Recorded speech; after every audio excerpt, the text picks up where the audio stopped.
Dear student, you are most welcome to our educational channel mechanical Pandit. और मैं आपके प्यारे पांडे सर। आज ऑपरेशन मैनेजमेंट के एक इम्पॉर्टेंट टॉपिक जिसका नाम है जॉब इवेल्यूएशन, उसका यह थर्ड पार्ट है। टोटल 5 वीडियो है, जिसमें से कि यह तीसरा वीडियो है और जिसका नाम है मेरिट रेटिंग। हम मेरिट रेटिंग के ऊपर आए उसके पहले थोड़ा सा जो है हम जॉब इवेल्यूएशन का जो हमने फर्स्ट पार्ट पढ़ाया था उसको 2 मिनट डिस्कस कर लें कि जॉब इवेल्यूएशन होता क्या है। किसी भी जॉब के अगेंस्ट में जो हम लोग सैलरी सेट करते हैं, क्योंकि किसी भी ऑर्गेनाइजेशन में बहुत सारे जो है पोजीशंस होते हैं, पोस्ट होते हैं, काम होते हैं और सभी काम का दाम एक जैसा नहीं होता है। जिसका जैसा काम उसका वैसा दाम। किस काम के लिए कितना वेज या पेमेंट मिलना चाहिए उसकी फिक्सेशन करने की जो एक प्रोसेस है, वो जो सैलरी डिसाइड करते हैं उसी का नाम है जॉब इवेल्यूएशन। ये कुल मिलाकर के बहुत सारे क्राइटेरिया होते हैं कि किसी भी जॉब की में कितनी जिम्मेदारी से करनी पड़ती है, वर्किंग कंडीशन कैसा है, रिस्क, ये सब हम बहुत डिटेल में पढ़ाए थे। और मैं आपको जो है सजेस्ट करूंगा कि आप अवश्य ही लेक्चर नंबर 85 जस्ट इसके पहले और आई बटन में भी दिया हुआ है, उसको आप देखिए। तो जॉब इवेल्यूएशन हो गया। जॉब इवेल्यूएशन में ही हमने आपको बताया था कि बेनिफिट्स ऑफ जॉब इवेल्यूएशन क्या है, जॉब इवेल्यूएशन करना क्यों ज़रूरी है, अलग अलग रैंक देना, अलग अलग जो है सैलरी देना क्यों ज़रूरी हो जाता है, फिर जॉब इवेल्यूएशन का ऑब्जेक्टिव, प्रिंसिपल, ये सब बताने के साथ ही जॉब इवेल्यूएशन क्यों ज़रूरत है। क्योंकि एक ही ऑर्गेनाइजेशन में किसी की सैलरी 15,000 है और किसी की 1.5 लाख है। क्यों, आखिर ऐसा क्यों? तो जिसको 15,000 मिलता है वो भी खुश है, जिसको 1.5 लाख मिलता है वो भी खुश है, और जिसको 10 लाख मिलता है वह भी खुश है। मेहनत सब इक्वल ही कर रहे हैं। सभी लोग सुबह 9 बजे आते हैं, शाम के 5 बजे जाते हैं। मेहनत तो सब लोग 10 घंटा 12 घंटा कर रहे हैं, लेकिन फिर अलग अलग सैलरी क्यों है, तो वो आवश्यकता जानना जरूरी है। साथ ही किसी को बहुत सारी फैसिलिटी मिली हुई है, किसी को फैसिलिटी नहीं मिलती है, आखिर ऐसा क्यों। तो ये सारी राम कहानी जो है हमने आपको बहुत ही डिटेल में पहले ही हम बता चुके हैं कि जॉब इवैल्यूएशन के फर्स्ट पार्ट में ही, साथ में ही मेथड्स ऑफ जॉब इवैल्यूएशन भी बताए थे, जिसमें कि ranking method, job grading method, factors comparison method और पॉइंट मेथड जो सबसे पॉपुलर है। ये सारी चीज़ें हमने आपको बताया था कि कौन कौन से इसेंशियल पैरामीटर्स हैं। जॉब इवैल्यूएशन के कुछ एडवांटेज हैं तो कुछ डिसएडवांटेज भी हैं। तो ये सब बताने के बाद जो है आज हम लोग जो है देखेंगे मेरिट रेटिंग। अब मेरिट रेटिंग क्या होता है? देखिए, जब भी आपको एग्ज़ाम देते हैं, कोई भी आप गवर्नमेंट सेक्टर के एग्ज़ाम दें या इवन आप कॉलेज के एग्ज़ाम दें, तो एक मेरिट लिस्ट बनती है। मेरिट लिस्ट कहने का मतलब क्या है कि कौन सा टॉप रैंकर है, किसको कितना नंबर मिला, कौन टॉप 10 में आया, कौन जो है टॉप 20 में आया। तो कोई भी जो मेरिट रेटिंग है, देखिए मेरिट रेटिंग जो है बहुत अच्छे से आप समझ जाते हैं। आप किसी क्लास में पढ़ते हैं, 60 बच्चे हैं मान लीजिए, 60 बच्चों के सेम नंबर तो आएंगे नहीं। कोई टॉप करेगा, कोई सेकेंड रैंक लाएगा, कोई थर्ड रैंक लाएगा। तो ये जो रैंकिंग है, तो इसी को हम लोग यहाँ पर रेटिंग बोलते हैं, मेरिट रेटिंग बोलते हैं। तो बेसिकली मेरिट रेटिंग को ही जो है, मेरिट रेटिंग को ही हम लोग परफॉर्मेंस अप्रेजल भी बोलते हैं। क्या बोलते हैं? Performance appraisal. परफॉर्मेंस अप्रेजल, ये परफॉर्मेंस अप्रेजल बेसिकली आप सुने होंगे कि जब प्रमोशन करते हैं, कोई व्यक्ति नौकरी करता है, जो है 2 साल 4 साल 5 साल नौकरी करता है, तो हर व्यक्ति चाहता है कि ईयरली हमारा जो है इंक्रीमेंट लगे, पैसा भी बढ़े और प्रमोशन भी हो। प्रमोशन मतलब पोजीशन बढ़े, क्योंकि जीवन में 3 चीज़ की जरूरत पड़ती है। मैं बार बार बोलता हूँ, पद, पैसा और प्रतिष्ठा। यदि देखा जाए तो सबसे इम्पोर्टेंट क्या चीज़ है? प्रतिष्ठा। आदमी एक सम्मान के साथ ज़िंदगी जीना चाहता है। साथ में ही दूसरा चीज़ आता है पैसा। किसी को बेइज्जत करके आप लाख रुपया देंगे वो नहीं लेगा, लेकिन सम्मान के साथ 10 रुपया भी देंगे तो खुशी खुशी लेगा। और तीसरा चीज़ जो है इम्पोर्टेंट है, पद, position.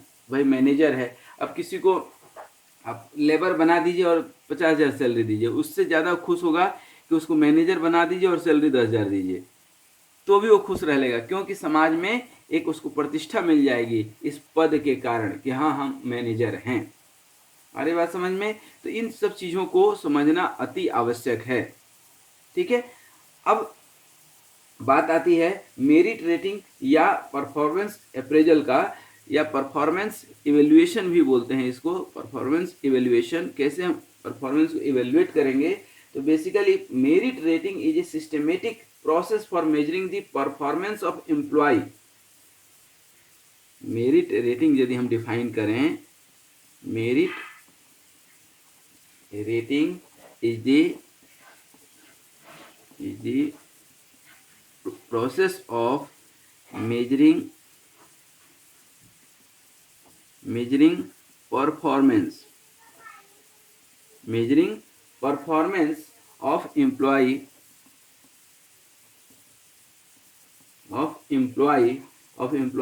in terms of job requirement। क्योंकि ये ध्यान दीजिए किस चीज के लिए जो है उसको आप मेजर कर रहे हैं। जो जॉब दिया गया है, जो असाइनमेंट दिया गया था, जो टास्क दिया गया था, उसको कितना बढ़िया से कर पाएगा या कर रहा है। ये दोनों जगह काम आता है। ये पहला काम आता है आपका at this time of selection या रिक्रूटमेंट। जब हम लोग करते हैं तो बहुत सारे लोग इंटरव्यू देने आते हैं, रिटन देते हैं। फिर उस इंटरव्यू में हम लोग ये देखते हैं कि हमारी जॉब की रिक्वायरमेंट क्या है। जो जॉब की रिक्वायरमेंट है उसमें बेस्ट कौन बैठ रहा है, दी बेस्ट कौन कैंडिडेट है। ठीक है, एक चीज उसके हिसाब से रेटिंग बनाते हैं, मेरिट लिस्ट बनाते हैं। और दूसरा है प्रमोशन के लिए। प्रमोशन के लिए भी हमें मेरिट रेटिंग की जरूरत पड़ती है। यदि मेरिट लिस्ट नहीं बनेगी तो किसको कितना इंक्रीमेंट देना है, इंक्रीमेंट देना भी है कि नहीं। अब इसके लिए बहुत सारे मेरिट रेटिंग टेक्निक है जो नेक्स्ट वीडियो में हम लोग देखेंगे, लेक्चर नंबर 88 में, पार्ट उसका 4th होगा। आज हम लोग सिर्फ मेरिट रेटिंग या परफॉर्मेंस अप्रेजल के हम लोग बहुत सारे प्रोसेस तो देखेंगे ही, उसकी इम्पोर्टेंस क्या है और ऑब्जेक्टिव क्या है, इन सब चीज़ों को देखेंगे। तो यहाँ पर सबसे पहले ये समझ लीजिए कि कोई भी दुनिया का आदमी, कोई भी दो आदमी एक जैसा नहीं होता है। मैं इस चीज़ को स्ट्रांगली लिखूंगा कि each and every people differ in their ability and aptitude. Each and every one differ in their abilities, aptitude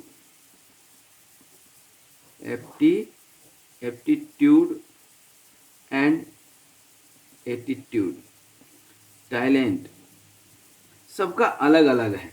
ठीक है, देखिए एक कहावत है जो मैं बार बार बोलता हूँ, aptitude does not lead to your success but attitude must. क्योंकि एप्टीट्यूड से ज़्यादा इम्पोर्टेंट क्या होता है, एटीट्यूड। कोई काम को हम किस तरीके से करते हैं ये बहुत मायने रखता है, और सबका एटीट्यूड एक जैसा नहीं होता है। और ये जो डिफरेंसेस होते हैं, these differences are very natural. These differences are very natural. ये स्वाभाविक तौर पे ही होता है। आप कितना भी पढ़ा लिखा दीजिए, क्लास के 60 बच्चों को एक ही टीचर पढ़ाता है, लेकिन 60 की एप्टीट्यूड और एटीट्यूड दोनों ही अलग अलग होता है। टैलेंट अलग अलग होता है, एबिलिटी अलग अलग डेवलप हो पाती है। ये नेचुरल प्रोसेस है, इसमें कोई कुछ नहीं कर सकता है। लेकिन फिर भी जब हम प्रमोशन की बात करते हैं, टैलेंट की बात करते हैं, तो क्या क्या देखते हैं, एजुकेशन देखते हैं, कितना वह एजुकेटेड है, उसकी ट्रेनिंग देखते हैं कि कितनी सारी ट्रेनिंग लिया है, ठीक है ना। टेक्निकल स्किल देखते हैं, टेक्निकल स्किल देखते हैं। साथ में ही टेक्निकल स्किल के साथ साथ जो है उसकी अपनी पर्सनल स्किल भी देखना बहुत ज़रूरी है। बिहेवियर भी बहुत इम्पोर्टेंट मायने रखता है, बिहेवियर भी बहुत, क्योंकि कोई भी नौकरी आप टैलेंट से ले सकते हैं, लेकिन वहाँ बने रहने के लिए आपका बिहेवियर बहुत अच्छा होना चाहिए। तो ये वर्कर्स जो भी है at the time of either selection और प्रमोशन, इन सब चीज़ों की एक ये सब फैक्टर्स हैं। और भी जो जो फैक्टर मेरे दिमाग में आएगा मैं लिखते जाऊंगा, क्योंकि वो जो काम किया 2 साल 4 साल, जब प्रमोशन का टाइम आया तो देखा जाता है कि वो कितना रिस्पॉन्सिबिलिटी के साथ काम किया, रिस्पॉन्सिबिलिटीज, फिर कितना ऑनेस्टी से काम किया। ऐसा तो नहीं उसके ऊपर कोई घोटाले का आरोप लगा है, कितना ऑनेस्टी से काम किया, उसका जो है काम करना के पीछे जो वर्किंग कंडीशन थी, ओड वर्किंग कंडीशन में भी वो कितना काम किया, ठीक ना। ओड वर्किंग कंडीशन भी देखना है आपको और आवर भी देखना है, ठीक है ना। कि ऐसा तो नहीं कि कोई इंपॉर्टेंट काम है, काम कर रहा था लेकिन 5 बज गया, वो अपना उठा काम बंद किया और चल दिया, नहीं, काम कंप्लीट करके जाना है। ये भी एक जिम्मेदारी होती है एम्प्लॉय की, काम अधूरा छोड़ के तो नहीं जा रहा है। तो दीज आर दी एटीट्यूड। तो इन सारे चीज़ों को हम लोग वन बाय वन देखेंगे कि वो कितना एजुकेशन है, कितना ट्रेनिंग लिया है, टेक्निकल कोर्स कितना किया है, टेक्निकल स्किल कितना है, पर्सनल स्किल कितना है, बिहेवियर कैसा है, रिस्पॉन्सिबिलिटीज कितना है, ऑनेस्टी कितनी है, working condition, odd working condition में भी वो कितना जो है कंपनी का साथ दिया है। तो ये सारी चीज़ें जो है एक टेबुलेटेड होता है और उसका जो भी बॉस है वो पॉइंट देता है 0 to 10 के बीच में, 0 to 10 के बीच में आपका एक पॉइंट होगा हर का, अब सब दे देगा। और टोटल पॉइंट जो है मान लीजिए कितना है 100, तो 100 में कितना आया, 90 आया, 95 आया, 70 आया, 80 आया, जो भी आया उसके अकॉर्डिंग जो है प्रमोशन मिलता है। अब मान लीजिए एक टेक्निक बना दिया कि भाई 50 से ऊपर आना चाहिए तो ही प्रमोशन का हम लोग सोच पाएंगे, तो ही इंक्रीमेंट का सोच पाएंगे, अदरवाइज इंक्रीमेंट आपका नहीं लगेगा, ठीक है। तो बहुत सारे कारण होते हैं, तो प्रमोशन के साथ साथ ध्यान रखिएगा इंक्रीमेंट और रिक्रूटमेंट के बाद समय भी ये सारे फैक्टर हमारे काम के हैं, ठीक है। तो अब थोड़ा सा और ब्रॉड लेवल पे जाएं और कुछ साइंटिस्ट हुए जिनकी डेफिनेशन हम लोग देखेंगे। Definition of merit rating. सबसे पहला जो डेफिनेशन इनका आता है ये हमने आपको बता चुके हैं कि it is basically process of evaluating the employees performance, ठीक है। ये हम आपको यहाँ लिखे भी है, is process of measuring performance of an employee. और इसी में एक साइंटिस्ट हुए डेल का ये कहना था, डेल जो है ये कहते हैं, डेल ट्यूडर, कि all formal procedure used in working organisation to evaluate personalities and contribution. ध्यान दीजिएगा ये किस पे, पर्सनालिटीज उसकी देखिए, पर्सनालिटी का मतलब ये नहीं होता है फिजिकल पर्सनालिटी से यहाँ कोई मतलब नहीं है, बल्कि वो किस तरह से बिहेव किया। जैसे मार्केटिंग में है तो मार्केटिंग कितना अच्छे से कर पाता है, सेल्स कितने अच्छे से कर पाता है, साथ में ही कंट्रीब्यूशन, ऐसा तो नहीं कि बड़ी बड़ी बातें किया लेकिन उसकी कंट्रीब्यूशन देखा जाए तो कुछ नहीं है। फिर उसके अंदर पोटेंशियल,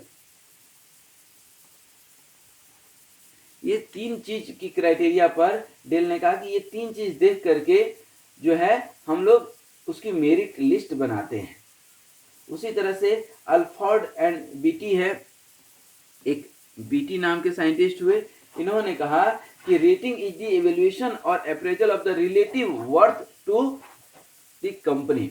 मतलब यहाँ पर बहुत सारे लोग काम कर रहे हैं ना, तो रिलेटिव वर्थ, जैसे यहाँ पर आपको हम बताएं कि कोई व्यक्ति विशेष है, जैसे कोई रिक्रूटमेंट चल रहा है, अब 10 लोग आए इंटरव्यू देने के लिए, ठीक है। अब 10 के पास सेम डिग्री है, सेम टैलेंट है, परसेंटेज भी लगभग सेम है, इंटरव्यू सबका अच्छा गया है, ठीक ना, और पॉइंट लगभग सबका जो है नियर बाई आ रहा है। किसी का मान लीजिए 50 आया, किसी का 55 आया, किसी का 49 आया, ठीक ना, किसी का 52 आया, तो लगभग से अब किसको सिलेक्ट करेंगे?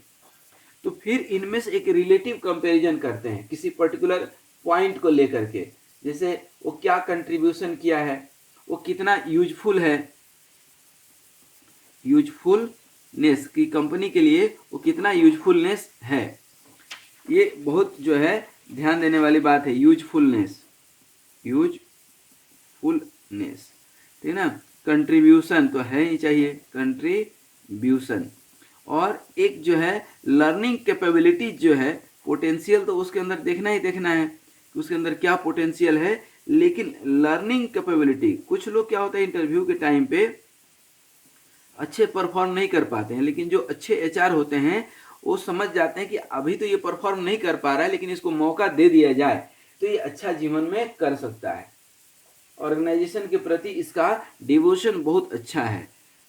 तो ये सारे फैक्टर्स बहुत काम करते हैं एट द टाइम ऑफ जो है सिलेक्शन और प्रमोशन। तो ये सारी चीज़ें जो है हमको ध्यान देने वाली चीज़ है। तो ये तो कुछ जो हमारे दिमाग में अभी आते जा रहा है मैं लिख देता हूँ, अदरवाइज और भी कुछ ऐसे पॉइंट हो सकते हैं जो आप एड ऑन कर सकते हैं। ठीक है, जब प्रमोशन की बात हम करते हैं ना, तो प्रमोशन में ये भी देखते हैं कि इस व्यक्ति विशेष के चलते कंपनी का कोई नुकसान तो नहीं हुआ है, जो है पास्ट में या फ्यूचर में कोई नुकसान होने वाला तो नहीं है। फिर हम लोग देखते हैं कि there is always room for improvement, there is always room for improvement, मतलब कि व्यक्ति को उन्नति के हमेशा रास्ते खुले रहते हैं, हमेशा अपने आप को इम्प्रूव करते रहना चाहिए, हमेशा अपने आप को जो है कुछ सीखने के लिए, कुछ जानने के लिए एक जिज्ञासु प्रवृत्ति होना ही होना चाहिए। ठीक है, तो ये जो है कुछ डिफिनीशन हुआ। अब हम आते हैं ऑब्जेक्टिव पर, objective of merit rating. Objective of merit rating देखते हैं कि हम कर क्यों रहे हैं। ऑब्जेक्टिव ऑफ मेरिट रेटिंग, तो ऑब्जेक्टिव ऑफ मेरिट रेटिंग की जब बात करते हैं ना, तो यहाँ पर कौन कौन सी ऑब्जेक्टिव है ये ध्यान दीजिए। सबसे पहला चीज ये है ऑब्जेक्टिव ऑफ मेरिट रेटिंग में कि सबसे पहला जो पॉइंट जो आता है कि एम्प्लॉय को एसेस करते हैं, assessment of the employee, assessment of employee. अब ये असेसमेंट कहीं बहुत अच्छा होता है, कहीं पे अच्छा नहीं होता है, तो assessment should be very clear and concise. ये जो है असेसमेंट कर क्यों रहे हैं ये भी थोड़ा सा ध्यान दीजिएगा। असेसमेंट करते हैं एम्प्लॉय के प्रमोशन के लिए, प्रमोशन के लिए कर सकते हैं, इंक्रीमेंट के लिए कर सकते हैं, ट्रांसफर के लिए कर सकते हैं कि यहाँ बहुत अच्छा काम किया, कोई कंपनी घाटे में और इसकी कोई ब्रांच घाटे में चल रही तो वहाँ इसकी ट्रांसफर कर दो कि वो भी अच्छा कर पाए, या ये अच्छा यहाँ नहीं कर पा रहा है उस वर्किंग कंडीशन में अच्छा कर देगा। तो इसलिए भी जो है कंपनी को किसी एम्प्लॉय को भगाना है तो उसके अंदर दोष दर्शन देख लो, बहुत सारे जो है उसके डिमेरिट्स निकाल लो, खोज लो, ठीक ना, गुड पॉइंट्स और बैड पॉइंट्स उसके खोज लो, ठीक ना, गुड और बैड पॉइंट खोज लो। तो ये भी एक तरीका होता है, डीमोरल कर दो, डीमोटिवेट कर दो तो अपने आप वो खुद भाग जाएगा। ठीक है, ये एक जो है आपका पॉइंट हुआ। फिर सबकी कैपेबिलिटीज अलग अलग होती है, कैपेबिलिटीज या पोटेंशियल देखने के लिए भी हम लोग मेरिट रेटिंग करते हैं, किसकी कितनी पोटेंशियल है। बातों में तो कुछ लोग ऐसे होते हैं बड़ी बड़ी बातें कर देते हैं, लेकिन काम पर जब आते हैं तो काम उनसे ढेला भर नहीं होता है, इसलिए कैपेबिलिटी इम्प्रूवमेंट।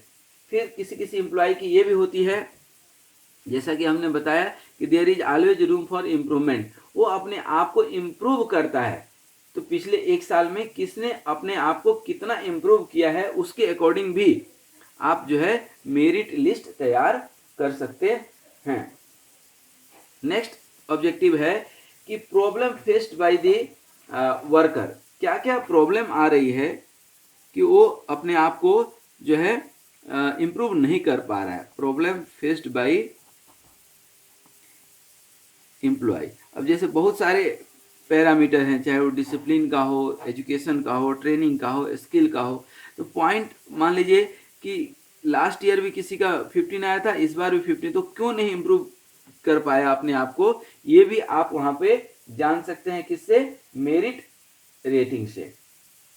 फिर comparison to segregate efficient inefficient worker, मतलब सेपरेशन ऑफ, लिख सकते हैं separation of efficient and non efficient worker. कौन वर्कर जो है इफिशियंसी ऑफ, लिख सकते हैं इफिशियंसी ऑफ एम्प्लॉय, मतलब ऐसा कि किसकी कितनी इफिशियंसी है। साथ में ही आप इसकी कैपेसिटी जान सकते हैं मेरिट रेटिंग से कि किसकी कैपेसिटी इम्प्रूवमेंट हुई। इंटरेस्ट भी उसका जान सकते हैं, इसको काम करने में मन लग रहा है कि बिना मन का ही काम कर रहा है। उसकी एप्टीट्यूड आप देख सकते हैं, एप्टीट्यूड देख सकते हैं, उसकी जो है एटीट्यूड देख सकते हैं। वो अपने सब ऑर्डिनेट के साथ कितना कोऑपरेट कर पा रहा है, चाहे वो बॉस के साथ कैसा संबंध बना पा रहा है, ये भी जो है बहुत इम्पोर्टेंट है। तो ये जो है कुछ ऑब्जेक्टिव्स हैं जो कि बहुत लॉन्ग लाइफ में काम देते हैं। These are the objectives of merit rating. ठीक है, अब नेक्स्ट हमारा जाएगा merit rating process. Merit rating process देखिए, या प्रोसेस फॉर मेरिट रेटिंग।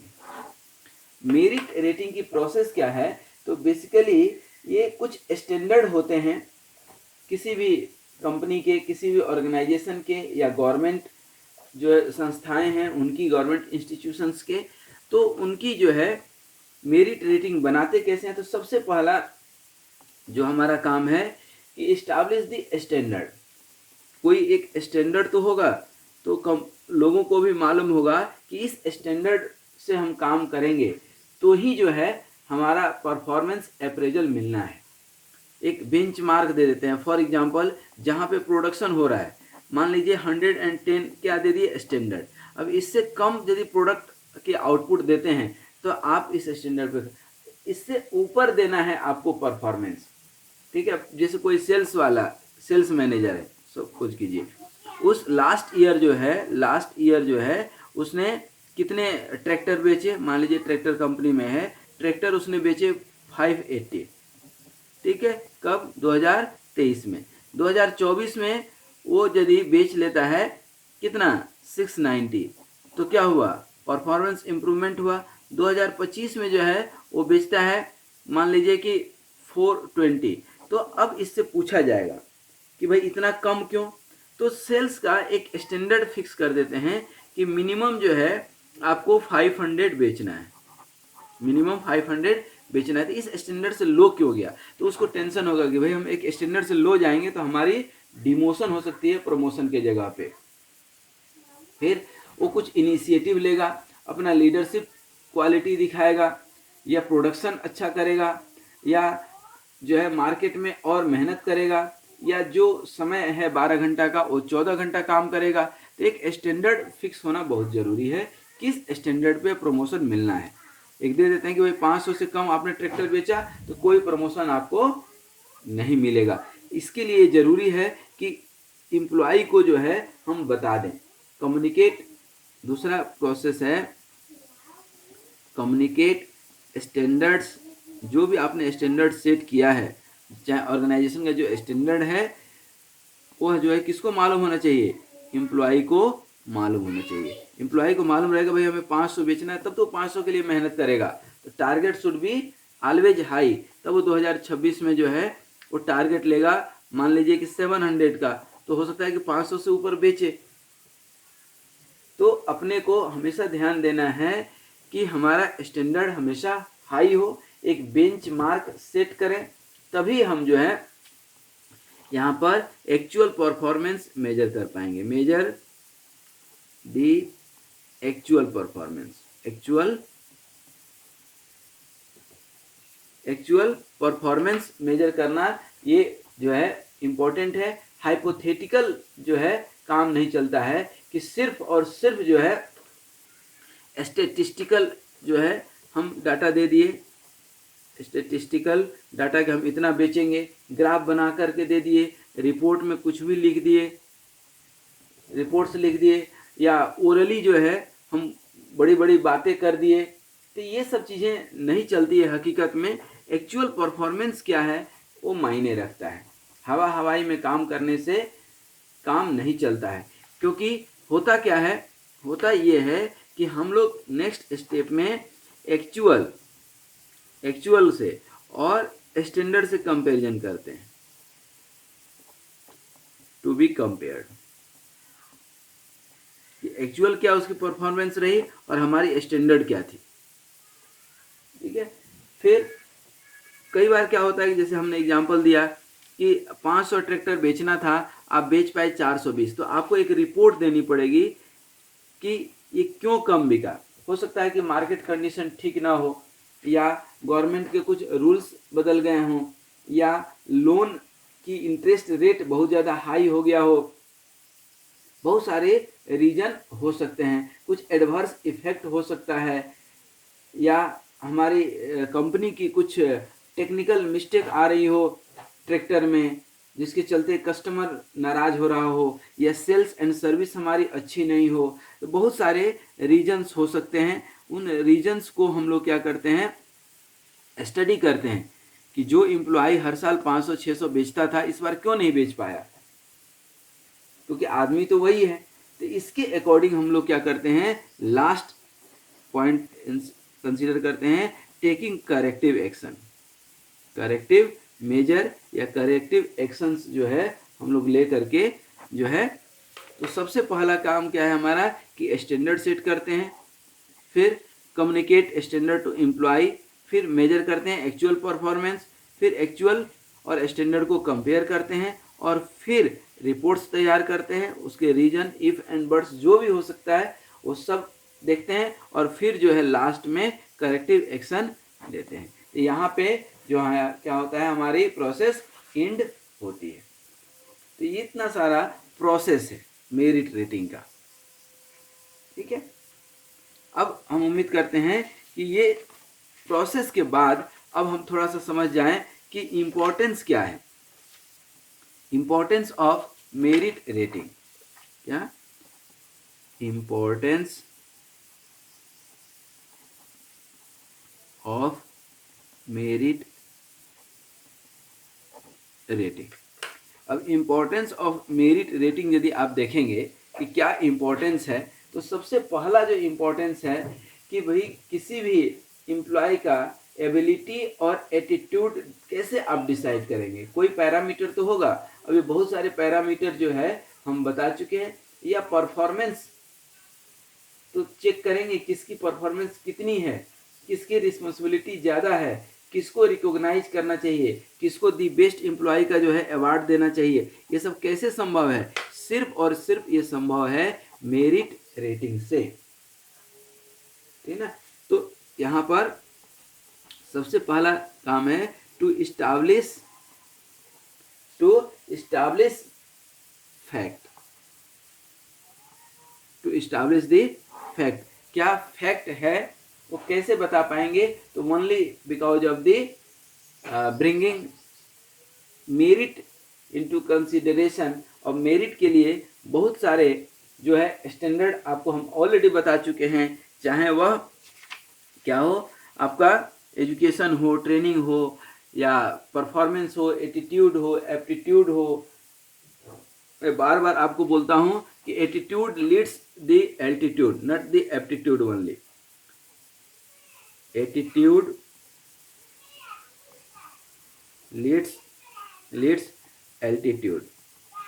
आपका व्यवहार ही जिंदगी में, समाज में हर जगह लीड करता है, नॉट एप्टीट्यूड। आप कितना पढ़े लिखे हैं ये मायने नहीं रखता है। ठीक है, तो यहाँ पर सबसे पहले कि टू इस्टाब्लिश द फैक्ट। दूसरा है कि it is a managerial technique to find the capacity of various worker, to find capacity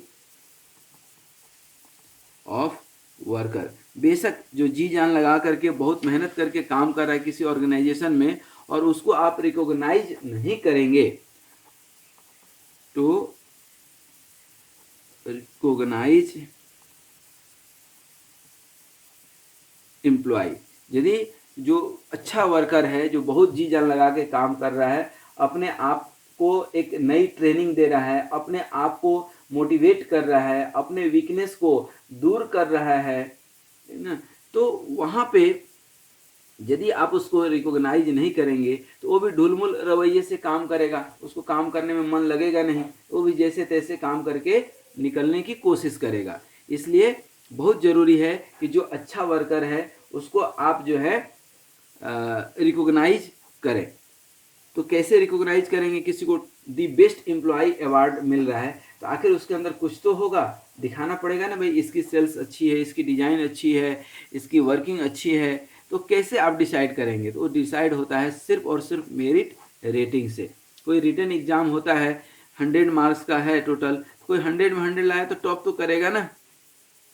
जैसे अब मेडिकल में देखते हैं, नीट में जो है, जेई में तो नहीं होता है, नीट जो मेडिकल एंट्रेंस टेस्ट होता है उसमें 100 टू 100 मार्क्स लाते हैं बच्चे, 720 में 720। बाप रे, कितना आसान क्वेश्चन पूछा जाता है या घोटाला होता है भगवान जाने, लेकिन मेरिट रेटिंग तो बनती है।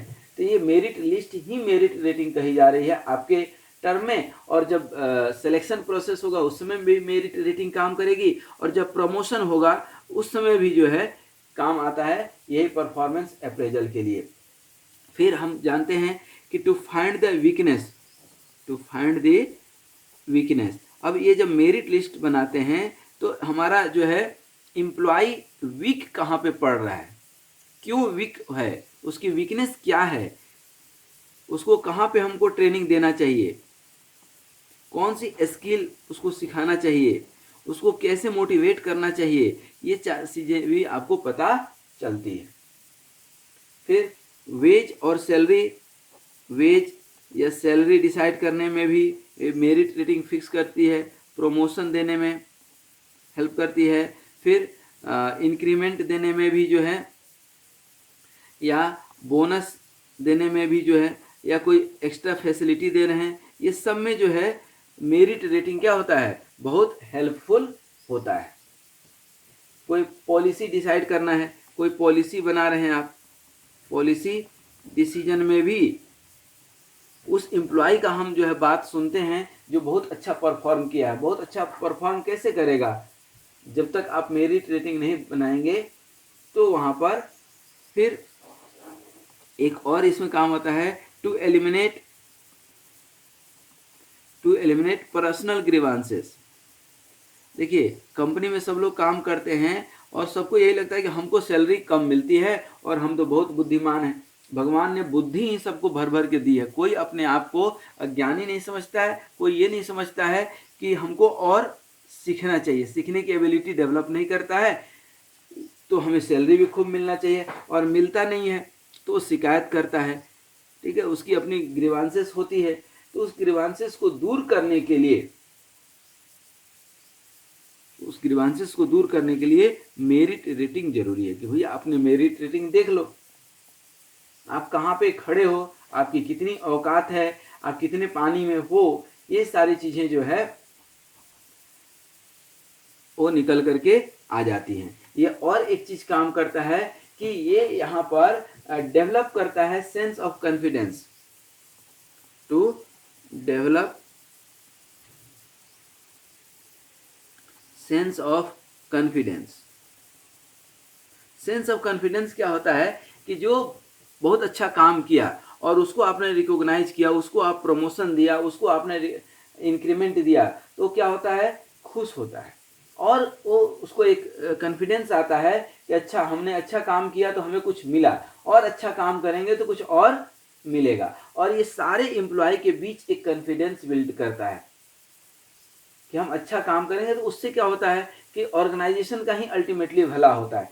जब जब एम्प्लॉय बहुत अच्छा काम करेगा तो अल्टीमेटली व्यक्ति विशेष के फायदे में ही ऑर्गेनाइजेशन का भी फायदा निहित होता है। ये हमेशा ध्यान रखिएगा। कुछ ऑर्गेनाइजेशन वाले ये होते हैं सिर्फ अपना फ़ायदा सोचते हैं, तो लॉन्ग टर्म में वो नहीं जी पाते हैं। तो आपको ले दे करके एम्प्लॉय का बेनिफिट सोचना चाहिए, और सोचना ही पड़ता है, अदरवाइज एम्प्लॉय आपको कॉन्फिडेंस के साथ काम नहीं करेगा, एक पॉजिटिविटी के साथ काम नहीं करेगा, पॉजिटिव एटीट्यूड जो है उसके अंदर नहीं आएगा, तो फिर ग्रोथ आपको देखने नहीं मिलता है। साथ में ही मेरिट रेटिंग जो है ये डिसाइड करता है कि फ्यूचर में क्या करना है। हमें बहुत ओवर कॉन्फिडेंस वाले एम्प्लॉय हैं, बहुत अच्छा कर रहे हैं, एक और ब्रांच खोल लें क्या, या नंबर ऑफ प्रोडक्ट बढ़ाना है क्या, या वेराइटी ऑफ प्रोडक्ट बढ़ाना है क्या। तो यहाँ से हेल्प करता है मेरिट रेटिंग टू जज future assignment, future job requirement. भाई लग रहा है कि जब हम मेरिट रेटिंग बनाए तो एक स्टैंडर्ड से सब कम ही आ रहे हैं, इनको निकाल बाहर करो और नए लोगों को ले लो। या कोई नया जब लग रहा है कि नहीं बहुत अच्छा हमारा काम चल रहा है, कंपनी बहुत प्रॉफिट में चल रही है, तो वहाँ पे क्या होता है कि एक न्यू असाइनमेंट हम लोग ले लेते हैं, प्रोडक्शन बढ़ा लेते हैं, मार्केट को एक्सपांड करते हैं। तो ये सारी चीज़ें जो है हेल्पफुल होती है। लास्ट में हम यदि आए तो एक एम्प्लॉय और एम्प्लॉयर के बीच में, एम्प्लॉय एंड एम्प्लॉयर की जो है रिलेशन, एम्प्लॉयर रिलेशंस इम्प्रूव होता है। एम्प्लॉय और एम्प्लॉयर की रिलेशन यहाँ पर क्या होती है, इम्प्रूव होती है। वर्कमैन और मैनेजमेंट के बीच में, ठीक है ना, वर्कर एंड मैनेजमेंट के बीच में एक अच्छा रिलेशन बनता है, क्योंकि each and everything is fair and data based. चूँकि यहाँ पर क्या है, आपके पास डाटा है, मेरिट लिस्ट है, मेरिट आपने कैसे बनाया, एक स्टैंडर्ड प्रोसेस हमने आपको बताया। इस प्रोसेस के अकॉर्डिंग हमने पहले ही बता दिया कि भाई ये हमारा स्टैंडर्ड है कि 500 ट्रैक्टर बेचना है, 500 बाइक बेचना है, इसके हिसाब से आप बेच पाते हैं तो हमारे लिए आप बहुत अच्छा है, नहीं बेच पाते हैं तो आपको अपने अंदर इम्प्रूवमेंट लाने की ज़रूरत है। तो ये सारी चीज़ें प्रोसेस ऑफ मेरिट लिस्टिंग हुआ और ये इम्पोर्टेंस है। तो आज का ये वीडियो बहुत ही काम का था। अब हम लोग थोड़ा सा 2 मिनट रिवीजन कर लें और फिर नेक्स्ट वीडियो में एंट्री लेंगे।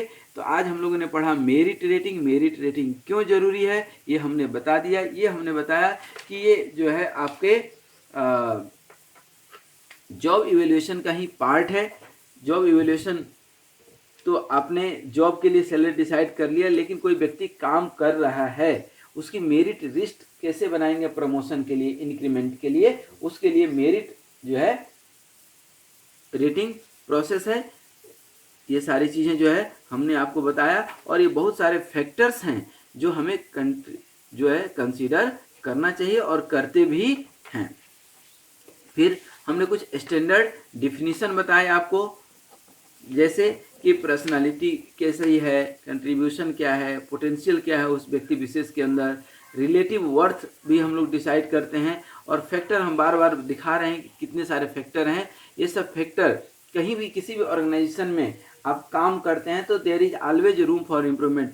हमेशा कुछ नया सीखते रहिए, हमेशा कुछ नया करते रहिए, नहीं तो जो है फिर अब गवर्नमेंट जॉब तो है नहीं, गवर्नमेंट में भी आजकल अपने आप को इम्प्रूव करना समय के साथ बहुत ज़रूरी है। टेक्निकली और जो है सोशियली लोगों का बिहेवियर भी बदल रहा है समय के साथ, तो वो भी अपने को कंसीडर करना है, उस बिहेवियर के साथ अपने आप को कोप अप करना है, क्योंकि बिहेवियर भी बहुत बड़ा फैक्टर काम करता है। तो ये सब जो है कुछ ऑब्जेक्टिव बताए कि हमारा उद्देश्य क्या है मेरिट रेटिंग का। तो कुल मिलाकर के उद्देश्य बहुत सारे हैं कि हम एम्प्लॉय को एसेस करें प्रमोशन के लिए, इंक्रीमेंट के लिए, ट्रांसफ़र के लिए, या उसको टर्मिनेशन के लिए, एम्प्लॉय की कैपेबिलिटी, पोटेंशियल, ये सब जानने के लिए। और फिर हमने नेक्स्ट टॉपिक लिया क्या, process of merit rating. Merit rating कैसे बनाते हैं ये हमने आपको बहुत डिटेल में बताया। मेरिट रेटिंग ही क्या है, मेरिट लिस्ट है। अब ये मेरिट लिस्ट हर ऑर्गेनाइजेशन का अपना अपना एक सिस्टम है। ये सिस्टम हम आपको नेक्स्ट लेक्चर नंबर 88 में और इस वीडियो के आई बटन में भी आप देखेंगे तो आपको मेरिट लिस्ट मिल जाएगा, टेक्निक मिल जाएगा कि कैसे हम मेरिट रेटिंग करते हैं। तो ये हो जाएगा। और लास्ट में हमने आपको बताया क्या, इम्पोर्टेंस ऑफ मेरिट रेटिंग।